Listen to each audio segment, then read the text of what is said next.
ఈ లోకంలో ఇంతగా ప్రేమించినోడు ఎవరు ఉన్నారా చెప్పండి? ఉన్నారా?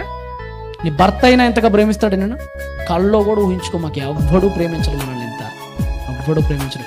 4 రోజులు మూలనబడి మంచం మీద మీ ఆయనకి నీ మీద ఎంత ప్రేమ ఉందో తెలిసిద్ది. లెగుతావంటేనే చేస్తాడు ఆ 2 సేవలు 3 సేవలు. ఇక ఇది లేకపోతే పక్షమాతం వచ్చి పడిపోయిందంటే నీ ముఖం కూడా చూడ్డు, నీ ముఖం కూడా చూడ్డు.